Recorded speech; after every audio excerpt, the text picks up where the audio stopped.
Hello friends, കുട്ടികളെ നല്ല സ്വഭാവ ഗുണമുള്ളവരായി വളർത്താൻ സഹായിക്കുന്ന ചില ടിപ്സ് നമ്മൾ ഇന്നലത്തെ വീഡിയോയിൽ പറഞ്ഞിരുന്നല്ലോ.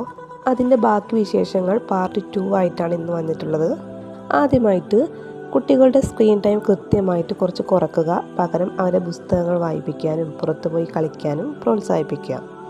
അതുപോലെ തന്നെ കളിച്ച ശേഷം കളിപ്പാട്ടങ്ങൾ കൃത്യമായി എടുത്തു വെക്കാനും സ്വന്തം പ്ലേറ്റ് കഴുകാനും അവരെ ശീലിപ്പിക്കുക. ഇത് അവരിൽ ഉത്തരവാദിത്ത ബോധം ഉണ്ടാക്കും. ജീവിതത്തിൽ ജയം മാത്രമല്ല, പരാജയങ്ങളും സ്വാഭാവികമാണെന്നും തെറ്റുകളിൽ നിന്ന് പഠിച്ചാണ് നമ്മളൊക്കെ വളരേണ്ടതെന്നും അവരെ മനസ്സിലാക്കുക.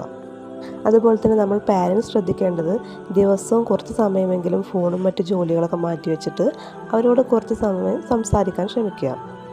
നിങ്ങളുടെ കുട്ടികളിലും ഇതുപോലുള്ള മാറ്റങ്ങളൊക്കെ വരുത്തി നോക്കൂ. ഇതുപോലുള്ള കൂടുതൽ ഉപകാരപ്രദമായ വീഡിയോകൾക്കായി ഈ ചാനൽ ഇപ്പോൾ തന്നെ സബ്സ്ക്രൈബ് ചെയ്യുകയും അതുപോലെ തന്നെ ലൈക്കും ഷെയറും ചെയ്യാൻ മറക്കല്ലേ. വീണ്ടും മറ്റൊരു വീഡിയോയുമായി കാണാം.